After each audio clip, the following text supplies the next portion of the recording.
Thank you for auditing the Always Positive new music review show hosted by a French professor who's been having a hard time figuring out what albums I'm going to review this week. There have been so many good albums that I don't know how to cover them all while still having a full-time job as a professor of French. This highlights the fact that I go on about incessantly on this channel. This channel was created for me to answer the question to myself, is there any good music out there? Or was all the good music made in the past, coincidentally when I was young? This is particularly true when it comes to rock and roll, which has been dead and dying and resuscitated for over 40 years now. I'm on Facebook, and a lot of people my age on Facebook are what I call boom Xers.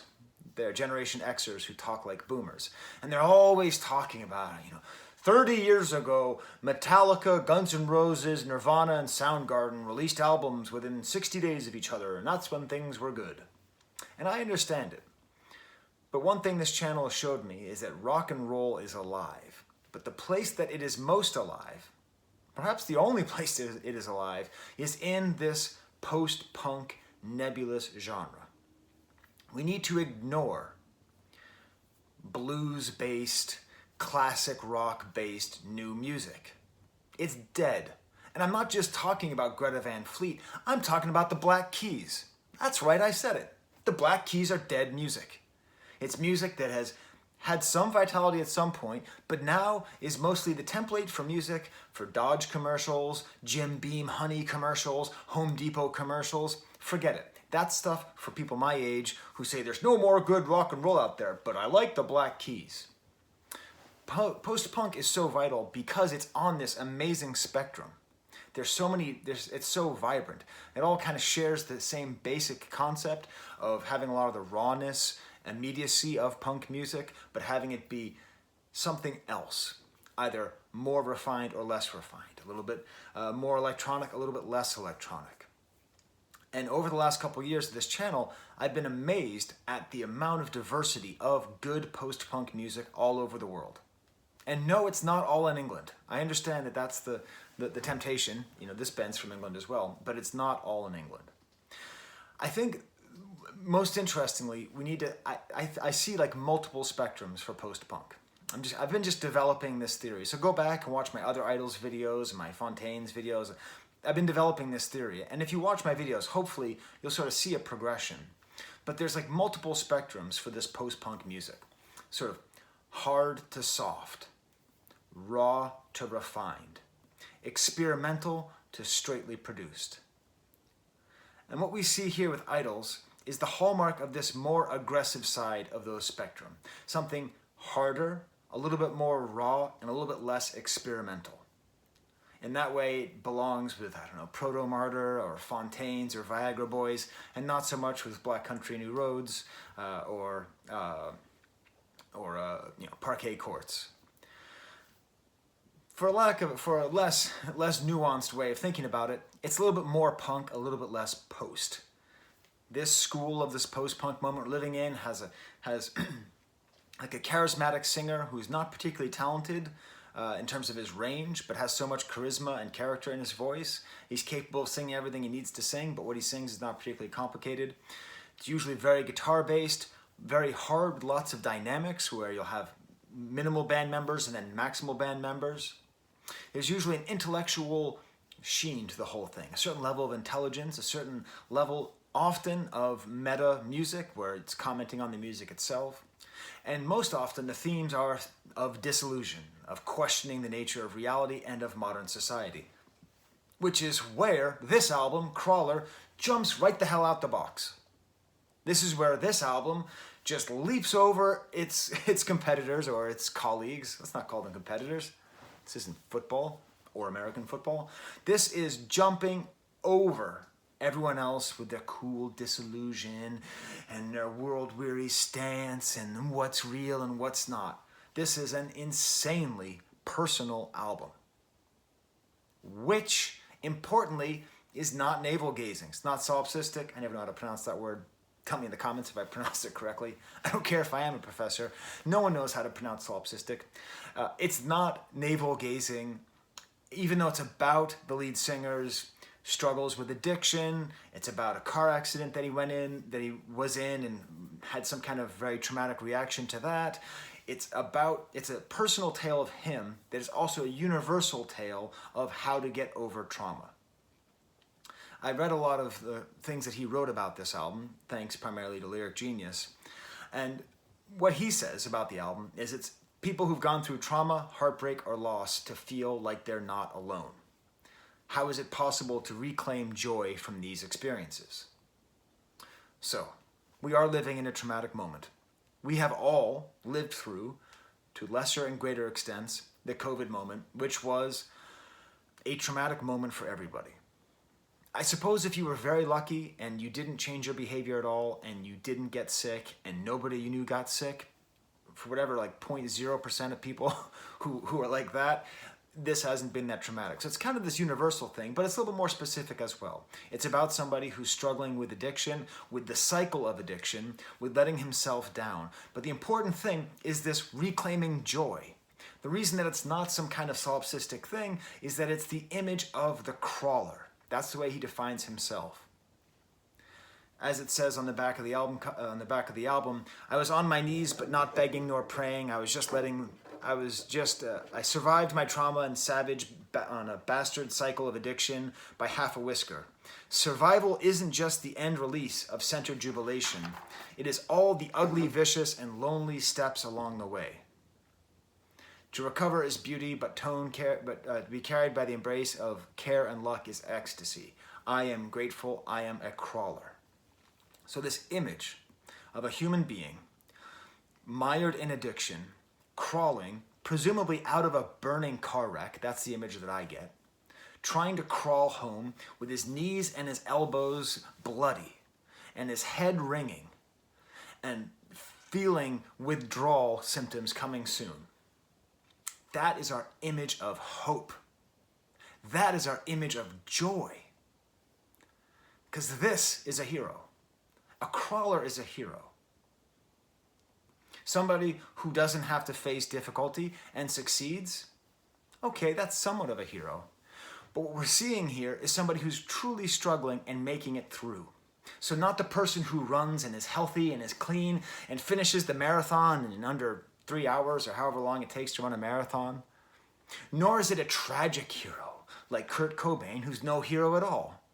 He's a great musician, a great artist, but he didn't make it through. This album, Crawler by IDLES, is about the near self-destruction, the heroism of near self-destruction, a near miss, the almost failure that is actually a great, great success. In that way, this album, more than any of the other albums I've been talking about in this post-punk renaissance, resonates with me emotionally and takes the whole genre to a higher level because it is depressing and uplifting at the same time. These are my favorite kinds of music because it's real and it's human. It's bittersweet. It's a realistic reaction to the human experience. Fundamentally, life is dark and dangerous and scary and bad, and we are dark and dangerous and scary and bad, but if we manage to survive, if we manage to crawl on our hands and knees and find the smallest amount of joy in anything, then we are heroes of existence. That's what this album's about. Now, I'm wearing a sweater, but I do have goosebumps. This guy, Joe Talbot, I think is his name. I think that's the name of the lead singer. He did something really amazing with these lyrics. And it was matched by the music. So the music is co-produced by Kenny Beats, the very Connecticut-based hip-hop artist, or very Connecticut-originated hip-hop producer, who's produced some amazing beats over the last couple of years. Truly like one of the bright stars of underground hip-hop. And here he is, like making an album that isn't hip-hop at all. I'm now starting another kind of menagerie of artistic creators here. People who started in hip-hop but then managed to do interesting things in rock and roll as well. You know, I obviously see the big beard of Rick Rubin. I see the smaller beard of Danger Mouse. And now I see whatever the hell Kenny Beats looks like. I know he's from Greenwich, Connecticut, so I just picture a guy with a pink sweater tied around his pink polo with the collar popped. you know. So like that is interesting that we're now having these producers who start on hip hop and then move to rock. So let's talk about this album. I had a hard time picking an example song for you to share because there's a lot of, it's a story. The album's very much a story that feels like it's not quite a theme album. I'm not going to pigeonhole it there. But it's hard because it has so many different modes within that story. So what I did was I picked sort of the most medium song on the album. To quote Lars Ulrich, I picked the most stock song on the album, which is still a great song. It's the second to last track. I'll put a link to it up there. It's called King Snake. According to the singer, the song is about accepting that you are nothing. I'll get to the lyrics in a second. Nothing, Lebotsky. It's almost a pop riff in a way with this very kind of low guitar. The drums are played on the toms as they are mostly kind of a chucking guitar, like some cool ad-libs behind, some bizarre, like beyond this sort of lead line of the guitar in this very low range. Sometimes there'll be a guitar that scratches, sometimes it'll whine. The production here is very delicate all the way throughout the album. Even though it's a post-punk album, it's very sparse, and often these little moments can go unnoticed if you're not paying close attention. At certain points in the song, the entire band comes together and plays for this climactic, energetic moment, and then it just cuts off and goes right back to the cut down, the pared down musicianship.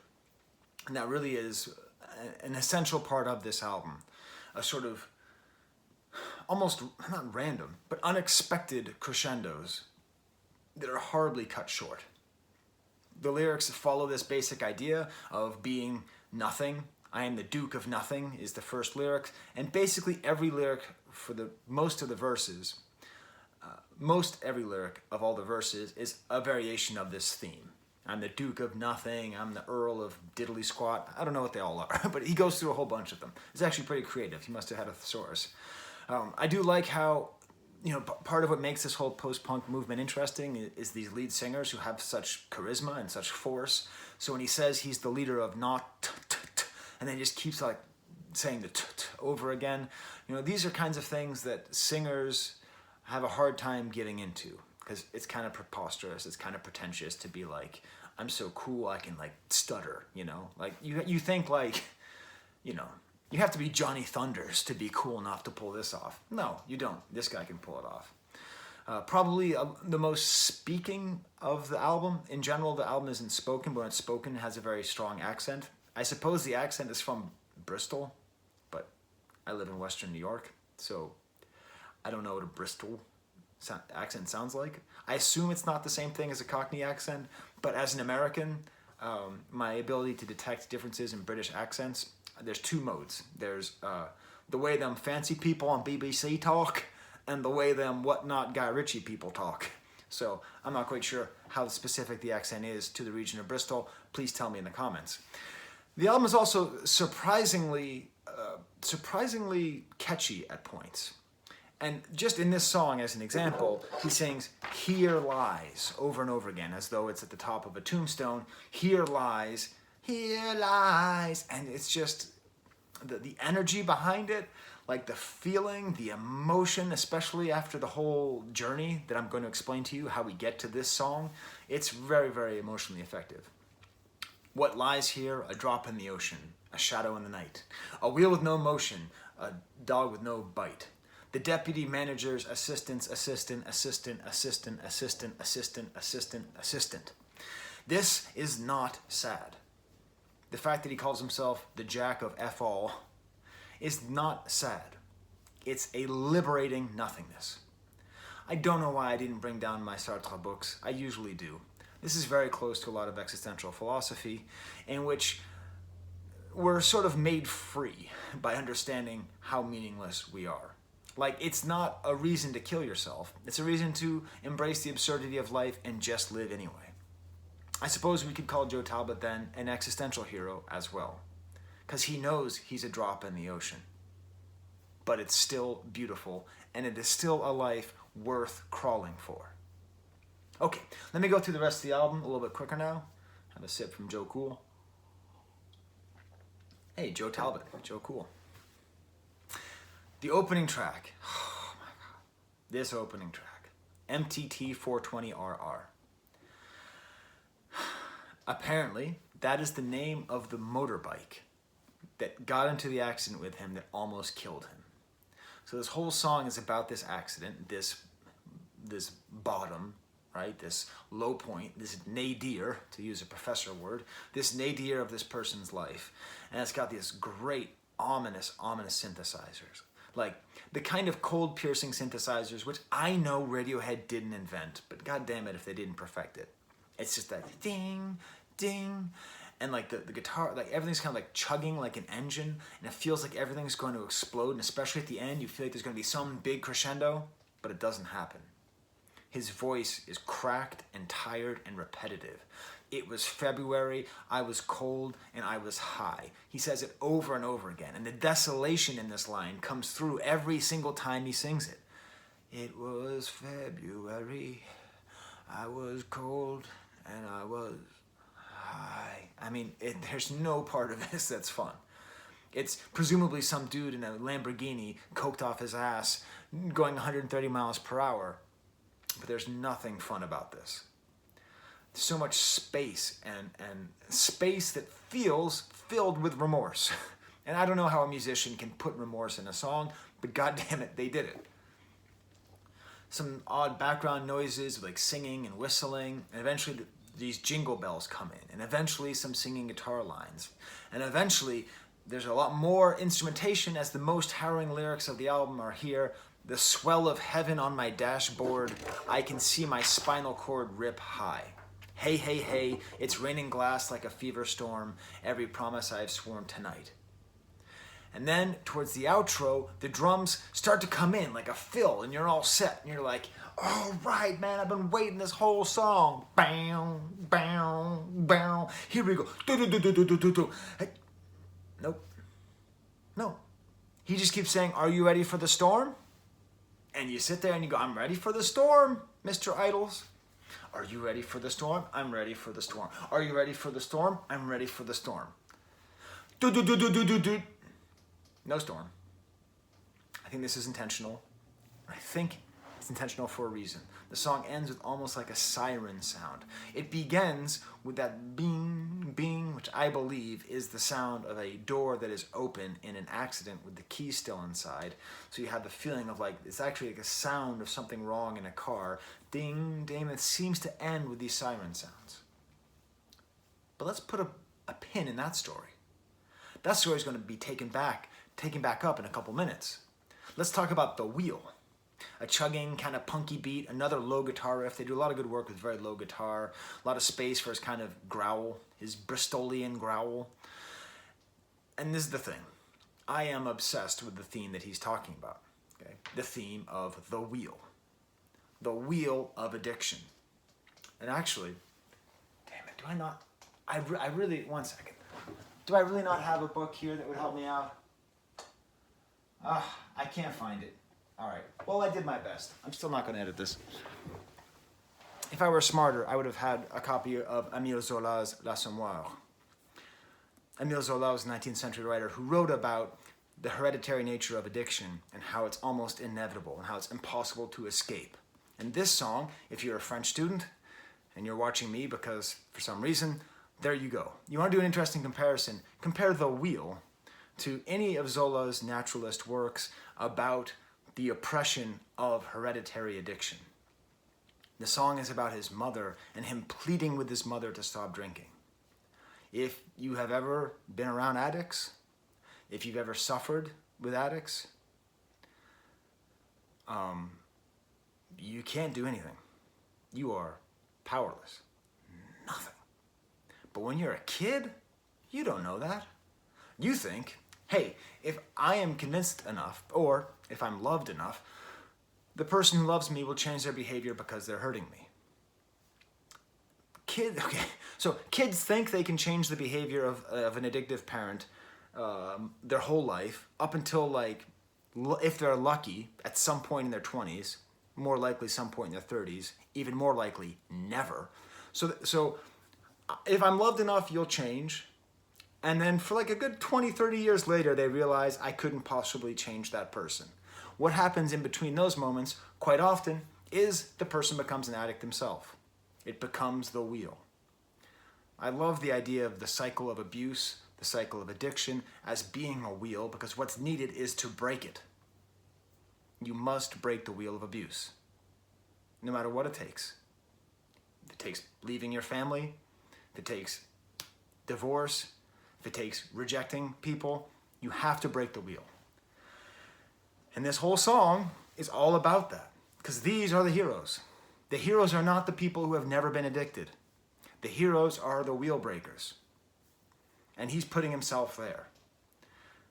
Almost a weird sort of jock rock post-chorus bit that reminded me a little bit of Rock and Roll Part 2 by Gary Glitter.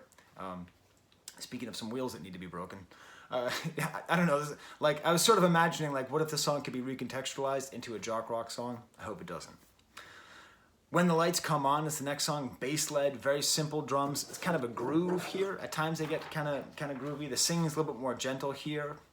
But there's this amazing, this great set of lyrics where sort of describing his life in a state of disrepair. And the thing about rock and roll music that's about partying hard, you know, I don't like music that's like, I do coke and I'm all right. You know, I don't like that stuff. I don't like that I get drunk and blacked out.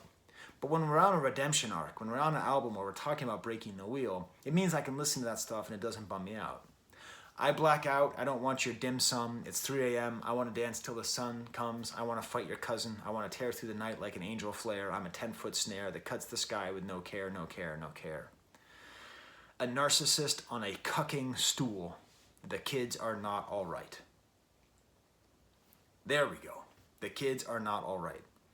The Who and their statement, the kids are all right. The Who, probably the spiritual father of all this music, if we're being honest. That kind of guitar-led, anxious, very powerful, introspective music that dominates this post-punk moment here. But the kids are not all right. The kids are not all right. And that leads up to the follow-up to the first song. That is Car Crash. The siren sounds that ended MTT 420RR are here continued. A nice, slow, stuttered, good drum beat. Is this where we hear Kenny Beats? I don't know. The album is co-produced by the guitarist and Kenny Beats. I don't know what Kenny Beats is doing, which I think is a sign that he's doing a good job. Because I never know what Rick Rubin is doing, right? like, why is a Rick Rubin produced album so much better than a not Rick Rubin produced album? You can't you can't just say, oh, this or that. At least I can't. So maybe that's what's happening on the whole album. But here, it's a little bit more stuttered. The way he's delivering, it's a little bit more almost like a hip-hop delivery. I did not come from nothing, and nothing came from me. An interesting idea. Everything just keeps building and building. The song keeps building. The drums keep getting louder. And then everything leads up to this smash and car crash until eventually the outro is gentle. Chimes. I have a couple theories about music. No good music can be made with a fretless bass, and no music with chimes can be good. This channel has proven me wrong on both fronts many, many times. But here, the chimes, I think, are pretty clear. This is Mickey Mousing, okay? This is the sound of the glass falling. We are upside down in this damn car, okay? That's where we are.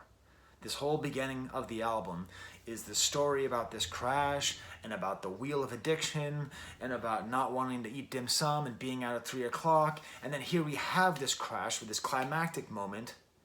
And then while these chimes are going and this kind of sweet, oddly undistorted guitar happens, he says, I can feel my eyes vibrate. The hell does that mean? That's horrifying. That's a terrible image. Eyes vibrating? Ew. I don't know if this song feels like a terrible car crash. I am exceedingly lucky. I've never been in a very serious car crash. I've been in a couple car crashes. Who hasn't? But not the kind that makes you go, oh my God. I don't know if this is how a car crash feels, but I get the sense that it does. That it's not all just like crashing metal, that there's a sort of bizarre slow down, speed up, fast, slow, hazy nature to it. So we just had that so we just had this moment. Wait a minute. What are my notes? So we just had that moment, and we're sitting there, and we're just crashed down, and then the album takes us away for a bit. I love this album. I'm not a big fan of the sequencing here, because we get the song New Sensation, which is a great song. It's apparently all about some UK politician who said during the pandemic, artists need to retrain. And I love music. I love British music about the British government sucking. That's like so much great punk music there. Kind of a rap thing again, with like the drums and voice. Kind of like a dance song. Do the new sensation. Eventually a guitar comes in. But I am a little bit frustrated that I'm taken out of this narrative, at least for a while. I'm taken out of this car crash narrative that I'm going to have to come back to in a little bit. But still, it's a good song, and the album would be too short without it. Stockholm Syndrome, in a similar way, is not quite, is sort of a song outside of everything else. It seems to be sort of about maybe addicts knowing each other, or the Stockholm Syndrome, like an abusive relationship. It's a very straightforward song compared to the rest of the album. Kind of a single guitar line for a couple bars, and then the band jumps in towards the end of the bars. A very cool guitar, like there's a cool thing with the guitar in the chorus. Where they get these very clean strum notes, very quick, with the drum fill underneath. I'd say if you're listening for sort of like excellent production and musicianship on the album, the chorus to Stockholm Syndrome is where the best part is found. Beachland Ballroom, according to the singer, it's the most important song on the album. I disagree. It's not my favorite song. But I see why, because they're a band with a fair amount of success. I've only listened to their second album and this album. Basically every post-punk album I review, everyone just says in the comments, you have to listen to their first album, that's when they're good, this new album isn't any good. And I just ignore them, because I'm sure they're wrong. But definitely we do see a growth, at least from the last album, where it does feel like a soul song. They're trying to make a soul song. They're trying to go in a different way. There's a cool trick here with kind of like a waltzing beat with a single guitar note, and again, the rest of the band piles in this little dynamic they play with. It does feel like it's the most heartfelt song as far as the emotion in the voice. I mean, he yells, he sings, he growls, he talks. He sort of does all these things at once. A very gorgeous pre-chorus with just a hi-hat and the singing. I'm not praying, I'm not begging. I like this because now we're officially back into the realm of the crawler as the central image, right? Of this person. We're done talking about the British government. Who cares, right? I mean, okay, you care if you're in England, but I mean, who really cares in the context of this great humanist existentialist call to the beauty of nothingness, right? So here we are, I'm not praying, I'm not begging. So like, what are you doing if you're on your knees? And the whole chorus is about being damaged and on his knees in this weird soul song. What's the point? If you're on your knees and you're not praying, you're not begging, what are you doing? Crawl is the next song. Sort of the spiritual center of the album with this image of the crawler. Very straightforward, kind of just punk song. Really here, just the drums are on the toms. And I love the opening lines. God damn, I feel good, said the liar to the congregation. A lot of religious themes in this album as well, kind of like peeking in from here and there. But I love these lyrics. I'm a effing crawler, crawling hurts, but it works for me. I'm all right. I'm feeling magna effing feek. This is maybe a callback to their previous album, Ne touche pas moi, which is not good French. It should be Ne me touche pas. Doesn't matter. Where we have sort of a faux French in here. I'm magna effing feek, with the actual F word in there. But I do like this idea because the kids are not all right. This album has established that the kids are not all right. People in general are not all right. They can become all right if they are comfortable with crawling and getting holes in their nice cashmere sweaters. Meds is maybe the most minimalist song on the album, kind of bass and drumsticks. The drummer does seem to be having fun here, which I always just like. Again, funny opening lyrics, Jesus loves a trier, medicate, meditate, medicate. Horns come out of absolutely nowhere. This cool kind of like these sweeping guitars. This song is still in keeping with the general theme. It's maybe not quite as strong as the rest of the album. Then Kalechi is an interlude for like 30 seconds, which is about a friend of his that killed himself. Again, all in these themes where Kalechi, it's good that he has a song dedicated to him. but Kalechi would hopefully have learned how to crawl. And then we get to the song Progress. Okay. I've been talking a lot. And Progress, much like this break from me talking for you, you know how you're like, you sort of want me to keep talking because, like, you know, you're not here to watch me drink water from a Snoopy cup. It is nice to have a little break from all that noise, all that blah blah blah existentialist, right? This song is a great stylistic break. It's kind of a return to the opening song. It's a little bit electronic, cool vocal manipulation, and it's really a mantra that's being repeated over and over again. As heavy as my bones were, I don't want to feel myself get high. It's someone in recovery trying to keep themselves in recovery. According to Joe Talbot himself, the song is a mantra of realization that I was in a self-destructive cycle. So it has this great bleakness, and these kind of bloops, and just very far out production. Maybe this is Kenny Beats' help here.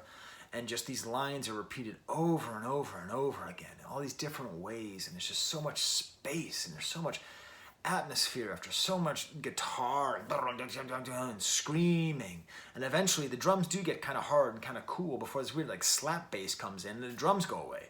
There's like a slap bass going and singing these lines again. So much beautiful atmosphere. An amazingly well-produced song.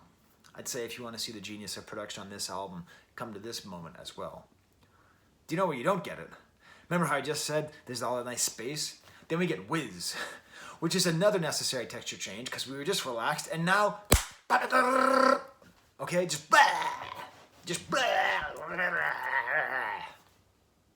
total punk song, straight, loud, thrashing punk. According to the singer, the lyrics are text messages from his drug dealer. Which is interesting because, you know, last year, I forget which album it was. It was a rap album where someone was talking about getting, finding text messages and voicemails from a friend of theirs who had died and how difficult it is, you know. And this weird, what was it? Was it Animal Collective? God damn it. Oh, please tell me in the comments if you remember which of the 300 albums I reviewed in the last year had this theme. But there's this weird sort of ghostly nature that technology can carry forward. And in this song, it's the ghost of yourself in the past, still having the text messages from your drug dealer in here, you know? I mean, I'm recording, you know, I record all my videos with my cell phone, you know? Like, terrible, terrible fights with ex-girlfriends are on my phone. You know, I can just pull them up right now and read them if I want to.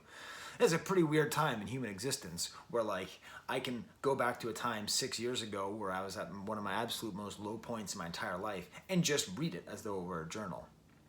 This is that. This is him rubbing his face in his own depravity. Next song is King Snake, which I already discussed, and then we get to the final song, The End. It's a big thing naming a song The End at the end of an album. The Doors did it. I don't know who else did it, but the Doors did it so well, you sort of don't want to do that. But this song really pulls it off. According to Lyric Genius, it's quoting Trotsky's last words. That Trotsky knew he was going to be killed, and he just spent his last days enjoying watching his wife in the garden and writing in his journal, in spite of everything, life is beautiful. Perfectly epic ending. For a punk album, there's not a lot of cymbal work here, but here the crash cymbals are just being ridden by the drummer, more guitars than usual, sort of guttural repeated scream of God damn. The verse is very cool, a kind of rhythmic way he sings these words, cuts like a knife, stings like a tick, kicks like a mule, acts like a prick, act like a prick, burns like a fire, feels like an itch, hum like a choir, act like a dick, act like a dick. This could be some of the hip-hop influence from Kenny Beats, or it could just be this very efficient way of having these very simple verses talking about himself that then leads up to this kind of pre-chorus of just God damn. I don't know if this is a reference to Beaumarchais' The Marriage of Figaro, where the great existential / middle class / working class / bourgeois, anti-bourgeois revolutionary figure Figaro says the only English he knows is goddamn, and that's all you need to know when you're walking around England. I don't know if that's it. Figaro is something of a crawling hero as well. But then we have the chorus, in spite of it all, life is beautiful. And this is the strength of this whole damn album. It's kind of banal. In spite of everything, life is beautiful. I mean, come on. Aren't we supposed to be cynical? Aren't we supposed to be edgy? Aren't we supposed to be dark? No. This is a really good expression of our human condition. In spite of everything, life is beautiful. Life is beautiful while you're crawling on your hands and knees and you're not begging and you're not praying. Okay, right? What a great album. All right, sounds like someone's moved around upstairs. I gotta walk the dogs again. It's sleeting in Rochester, New York already. So who knows what I'll review next? But until next time, there's the camera.